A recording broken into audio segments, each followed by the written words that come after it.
kerabat, teman, dan seluruh yang hadir. Tentunya atas nama pribadi, atas nama istri, atas nama keluarga, kami menghaturkan beribu-ribu terima kasih dari hati kami yang paling dalam. Jazakallah khairan hasiro. Mudah-mudahan Allah membalas ringannya langkah Bapak Ibu, membalas berlipat-lipat doa-doa yang ikhlas dari kolbu Bapak Ibu. Mudah-mudahan Allah juga menempatkan kita pada umat Islam, umat terbaiknya. Ini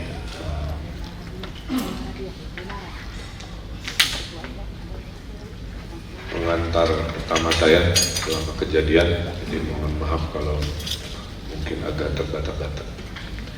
Yang pertama, Bapak Ibu tidak usah khawatir, kami secara batin sudah sangat mengikhlaskan kepergian Ananda Emeril Kang Mumtaz, yang mungkin fotonya ada di kiri saya dan di sana. Ia adalah anak pertama kami yang lahir di tanggal 25 Juni 1999 dan kehilangan kita itu di tanggal 24 Mei 2022 kemarin. Kami sedang berpegangan pada tali keimanan untuk memahami dan untuk beradaptasi terhadap takdir yang sebenarnya sudah terjadwal. Apa yang kami alami pada hakikatnya semua dari kita akan mengalami. Kita akan mengalami berpulangnya orang tua kita, berpulangnya pasangan kita, kita akan mengalami berpulangnya anak kita, saudara kita, tetangga kita.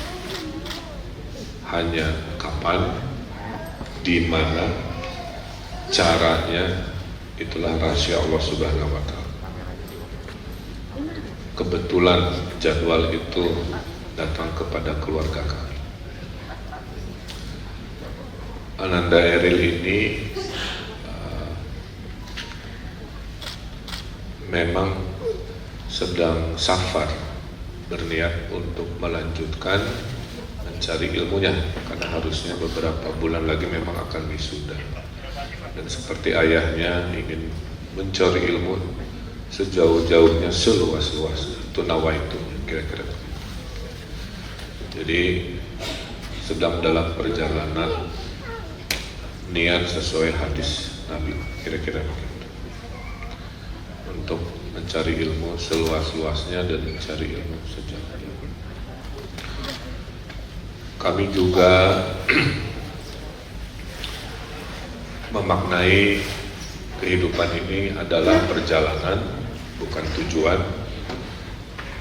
Dunia ini hanya sementara, dunia ini hanya transit, dunia ini hanya tempat kita lalui, di mana tujuan akhirnya tentulah adalah akhirat yang kekal, abadi, tempat kita hidup selamanya suatu hari nanti. Tentulah dalam perjalanan, semua kisah-kisah perjalanan, kita biasanya melakukan dua hal: meminta petunjuk jalan dalam perjalanan supaya tidak tersesat. Kalau di dunia pakai Google Map, kalau perjalanan hidup dengan keimanan, kira-kira begitu. Yang kedua, kalau perjalanan tentu butuh bekal. Kalau dalam keduniaan bekalnya adalah makanan, kalau dalam syariat perjalanan hidup bekalnya adalah amal ibadah kita, kebaikan-kebaikan kita, itu yang menjadi bekal perjalanan. Dan memaknai umur, Bapak Ibu, dalam pandangan saya ada dua cara. Satu, menilai umur seperti yang biasa kita lakukan, yaitu dengan umur biologis, berhitung dengan bulan, berhitung dengan tahun. Ada yang menyebut panjang umur karena usia biologisnya bertahun-tahun. Tapi memaknai umur juga dengan seberapa panjang, seberapa luas, seberapa besar kebaikan-kebaikan kita di dunia, itu juga disebut panjang umur. Jadi bisa saja usianya hanya 23 tahun, tapi bagi saya di mata ayahnya ia sangat panjang umur, karena saya menjadi saksi di usia belianya memimpin organisasi kemanusiaan, selalu menebarkan kebahagiaan, tidak pernah sedih selama hidupnya, menjadi cahaya dan selalu melindungi setiap orang yang melaluinya. Jadi pada saat peristiwa pun dia melakukan perlindungan kepada ibunya dengan melarang ibunya ikut untuk mengetes dulu dan lain sebagainya.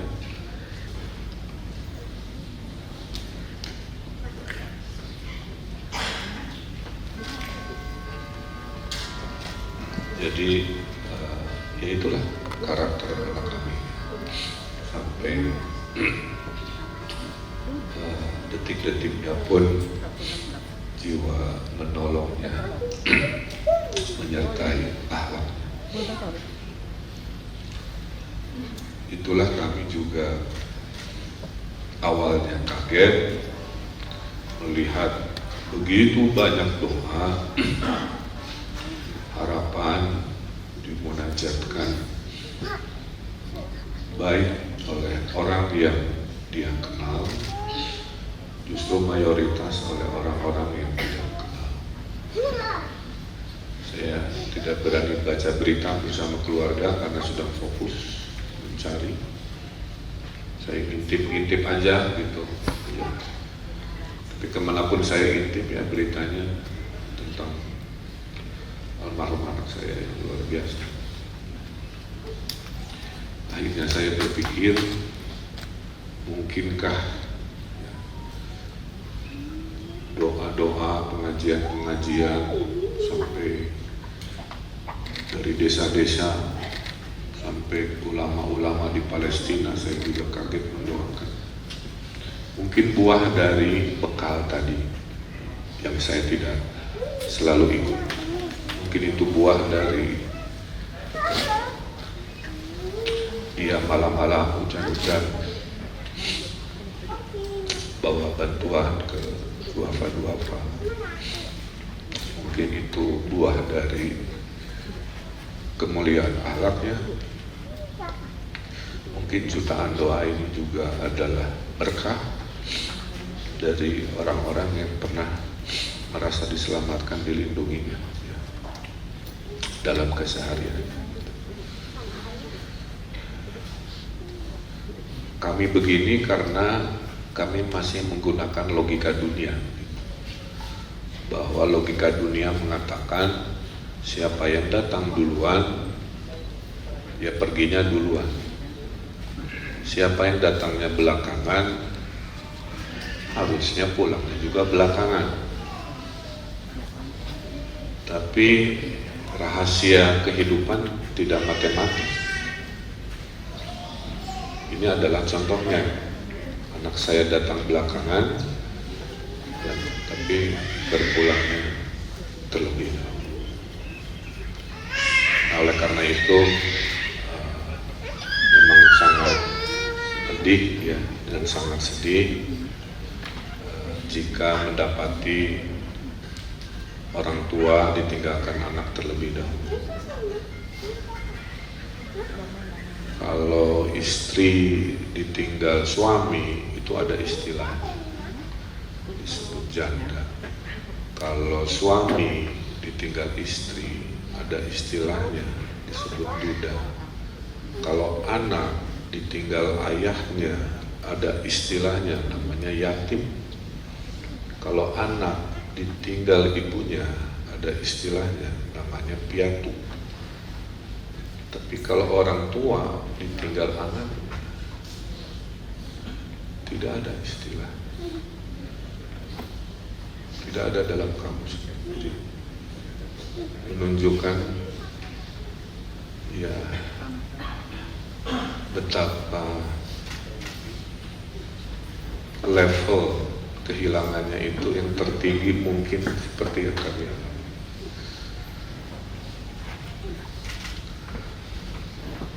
Itu hikmah yang sedang kami hadapi. Istri saya mengatakan anak saya berpulang saat sedang berbahagia. Mungkin itu hadiah dari Allah Subhanahu wa Ta'ala. Dia pulang tidak dalam detik-detik bersedih, menit bersedih. Dia pulang dengan dia berada dalam posisi sedang mencari ilmu, dalam posisi sedang berbahagia, ya. Sehingga tentulah kita berharap yang terbaik. Sungai Are itu sungainya beda dengan sungai-sungai di kita. Kalau di kita, sungai itu sumbernya mata air, jadi sudah hangat-hangat, sedingin-dinginnya masih menghangat. Kalau di sana itu sungainya itu datang dari salju es yang cair. Jadi walaupun cuacanya biru, panas, itu airnya seperti air kulkas kira-kira begitu. Jadi pas kejadian anak kami itu terduga ada kram karena fisiknya itu lebih tinggi dari saya. Di usia yang lagi bagus-bagus badannya, dia juga hobi berenang, punya lisensi menyelam pula kira-kira. Jadi menurut logika fisik harusnya aman-aman saja. Tapi kita kan tidak pernah tahu ya, makanya itu disebut musibah. Dan dalam syariatnya setiap musibah kita harus menyampaikan innalillahi wa inna ilaihi raji'un. Tidak hanya untuk keberpulangan, innalillahi ini untuk setiap musibah yang kita tidak duga ya. Mau musibah kecil, sedang, besar. Nah, jadi kembali lagi kalau ditanya, kami sudah ikhlas ya. Sebagai seorang ayah yang takdirnya pada saat anak berpulang, saya sedang memimpin umat 50 juta manusia, maka tidak mudah bagi saya untuk membagi waktu. Di satu sisi saya ayah dari seorang anak, di sisi lain saya sudah bersumpah mengurusi 50 juta manusia Jawa Barat yang tentunya butuh keputusan-keputusan pemimpin seperti saya. Itulah mungkin ujiannya. Seperti kita sekolah, level ujiannya beda-beda. Mungkin ke saya ujiannya soalnya lebih banyak, lebih sulit ya. Makanya doa saya selalu, ya Allah, saya tidak minta dimudahkan urusan hidup saya, tapi saya minta selalu dikuatkan punggung dan bahu saya, karena pasti akan mendapati ujian-ujian yang akan besar lagi. Tapi hati kami menjadi ringan dengan melihat doa-doa yang dialirkan tadi ya, baik yang terekam beritanya maupun yang tidak terlihat, maupun di hati masing-masing yang mungkin terkoneksi karena apa yang kami alami sangat berhubungan mungkin dengan keseharian juga para orang tua, kira-kira begitu. Sesuai syariatnya kami berikhtiar, saya tiap hari selama 7 hari jalan kaki 5 kilo, 8 kilo menyusuri sungai itu, berharap bisa segera bertemu. Namun standar hukum di negara itu adalah 7 hari pencarian intensif. Setelah itu pencarian rutin, status hari ini, nanti status hukumnya itu 1 tahun, baru dinyatakan sudah tidak eksis lagi atau bagaimana. Tapi secara syariat, karena kita sudah ikhlas, kita melaksanakan apa yang kita laksanakan, melaksanakan sholat gaib. Kalau setelah sholat gaib berkat doa-doa kita ada takdir lain, maka syariat akan mengikuti. Karena sholat gaib ini fardu kifayah, yang artinya adalah doa. Mendoakan itu bisa oleh siapa saja, bisa diwakilkan oleh siapa saja. Jadi kesimpulannya, walaupun kita sudah melakukan seperti ini, proses ikhtiar pencarian itu akan terus kami lakukan sampai batas waktu yang tidak ditentukan. Makanya harapan kami, kalau Bapak Ibu masih ada keikhlasan, kalau masih ingat, teruslah berdoa sampai takdirnya afdol seperti yang kita harapkan, kira-kira. Dan terakhir dari saya, akhirnya saya menyadari bahwa bumi Allah ini sangat luas, jadi tidak perlu merisaukan kita lahir di mana dan kita harus berpulang di mana. Semua itu adalah bumi milik Allah Subhanahu wa Ta'ala. Tidak harus dibatasi oleh wilayah politik negara, wilayah paspor dan sebagainya. Dimanapun adalah bumi Allah Subhanahu wa Ta'ala. Jadi anak saya lahir waktu kami juga sedang mengembara, lahir di New York, ya, dalam keadaan sulit dulu. Ya, saya ada masalah dan sebagainya, tapi alhamdulillah bisa lahir dengan selamat dan berpulang di negeri orang yang tadinya asing gitu ya, tapi dengan syariat bahwa semua bukit, gunung, laut, sungai adalah bumi Allah, maka kami pun pada dasarnya tenang, tidak usah memaksakan diri harus bagaimana. Nah, itu mungkin kronologis isi hati kami dan permohonan kami. Dan terakhir, kami mohon maaf atas nama almarhum jika mungkin semasa hidupnya barangkali ada yang berinteraksi, ada hal-hal yang kurang berkenan dari kata, tindakan atau apa. Dengan keikhlasan Bapak Ibu memaafkan, mungkin meringankan, karena sekarang kami meyakini anak kami sudah berada dalam perlindungan pemiliknya, Allah Subhanahu wa Ta'ala, dengan cara terbaiknya, dengan kesolehan dan akhlaknya, dan doa-doa kita insya Allah menjadi penerang dimanapun ia saat ini sedang berada. Saya kira itu.